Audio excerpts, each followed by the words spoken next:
Hi. അപ്പോൾ എല്ലാവർക്കും എൻ്റെ ഹാപ്പി ശിവരാത്രി. അപ്പോൾ ശിവരാത്രി ആയിട്ട് രാവിലെ എൻ്റെ വീടിൻ്റെ അടുത്തുള്ള കാവന ശിവക്ഷേത്രത്തിൽ ഞാനും മമ്മിയും പിള്ളേരോട് പോകണേ. അപ്പോൾ അമ്മ മിഷൂട്ടിയുടെ പേരിൽ പറയിടാൻ നേർച്ചയുണ്ടായിരുന്നു. അപ്പോൾ പറയൊക്കെ ഇടാനും പിന്നെ എനിക്കൊരു നിലവിളക്ക് നേർച്ചയുണ്ടായിരുന്നു. അതൊക്കെ ചെയ്യാൻ വേണ്ടി രാവിലെ ഞങ്ങൾ പോയി. രാവിലെ എന്ന് പറയുമ്പോൾ ഒരു 10-11 മണിയായി വീട്ടിൽ നിന്ന് ഇറങ്ങിയപ്പം.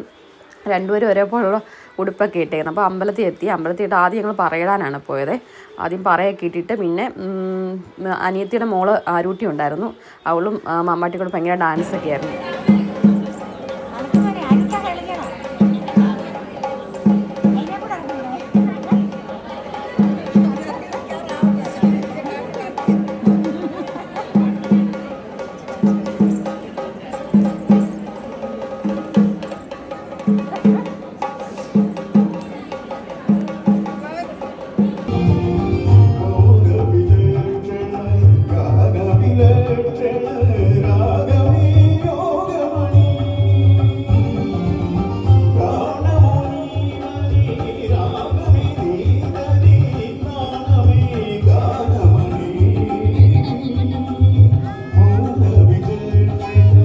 അത് കഴിഞ്ഞ് ഞങ്ങൾ ഉച്ചയായപ്പോൾ നേരെ അന്നദാനം ഉണ്ടായിരുന്നേ. അപ്പോൾ അവിടെ ഫുഡ് കഴിക്കാൻ ഞങ്ങൾ എല്ലാവരും കൂടെ പോയി. നല്ല അടിപൊളി ഫുഡായിരുന്നു. ചോറും സാമ്പാറും പപ്പടം. അമ്പലത്തിലെ അന്നദാനം കഴിക്കാൻ ഒരു പ്രത്യേക ടേസ്റ്റ് ഇല്ലേ. അപ്പം ആരൂട്ടിയും പ്രഥമനും അവർ കഴിക്കുമായിരുന്നു നല്ലതായിട്ട്. മാമാട്ടി കുറച്ചേ കഴിച്ചുള്ളൂ. അത് ഫുഡൊക്കെ കഴിച്ച് ഞങ്ങൾ നേരെ എൻ്റെ വീട്ടിലോട്ടാണ് പോയത്. ഇതിപ്പോൾ എൻ്റെ വീടിൻ്റെ തൊട്ട് പുറയിലുള്ള ആറാണ് പുഴ.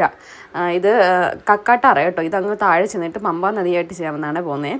അപ്പോൾ അവിടെ താഴെ ഒരു ഡാമുണ്ട്, മേളിൽ മണിയാർ ഡാമുണ്ട്. അപ്പോൾ അതൊക്കെ കഴിഞ്ഞിട്ട് ഞങ്ങൾ വൈകുന്നേരം അമ്പലത്തിലേക്ക് തിരിച്ചു പോയി. പിള്ളേരുടെ പരിപാടി ഉണ്ടായിരുന്നു. കുട്ടികളുടെ പരിപാടിയൊക്കെ തുടങ്ങിയായിരുന്നു. ഒരു 8:45 തുടങ്ങിയിട്ട്. അപ്പം നല്ല ഡാൻസ് പരിപാടിയൊക്കെ ആയിരുന്നു. അപ്പം അതൊക്കെ കണ്ടുകൊണ്ടിരിക്കുമായിരുന്നു. മാമാട്ടിയാണെങ്കിൽ ഡാൻസ് കഴിഞ്ഞിട്ട് തലയെല്ലാം ആട്ടിക്കൊണ്ടിരിക്കുമായിരുന്നു. പിള്ളേർ ഡാൻസ് കഴിഞ്ഞ് നല്ല അടിപൊളി ഡാൻസായിരുന്നു. നിങ്ങൾ ഡാൻസിൻ്റെ വീഡിയോ കണ്ടില്ല, അതെൻ്റെ മാമൻ്റെ മക്കളാണ്. രണ്ടുപേർ കുഞ്ഞാറ്റ മൂമ്പാറ്റ. ഇന്നലെ അവരുടെ ഡാൻസൊക്കെ ഉണ്ടായിരുന്നു. അവരുടെ ഗ്രൂപ്പിൻ്റെ നല്ല അടിപൊളി ഡാൻസായിരുന്നേ അമ്പലത്തിലെ. അപ്പോൾ അതൊക്കെ കണ്ട് ആസ്വദിച്ച് ഒരു 10:30 ഉണ്ടായിരുന്നു. അതൊക്കെ കഴിഞ്ഞ് ഞങ്ങൾ വീട്ടിൽ പോയി അത്താഴ സദ്യയൊക്കെ കഴിച്ചിട്ട് അമ്പലത്തിൽ നിന്ന് കഴിച്ചിട്ടാണ് വീട്ടിൽ പോയത്. നല്ല അടിപൊളി ഡാൻസായിരുന്നു. കുറേ നാളായിരുന്നു കണ്ടിട്ട്. അപ്പോൾ ഇന്നലെ ശിവരാത്രി ആയിട്ട് എനിക്ക് വീഡിയോ തീരെ ഇടാൻ ടൈം കിട്ടിയില്ല. അതുകൊണ്ട് പിറ്റോസിയാണ് ഇടുന്നത്. അപ്പം എല്ലാവരും കാണുക. Thanks for watching.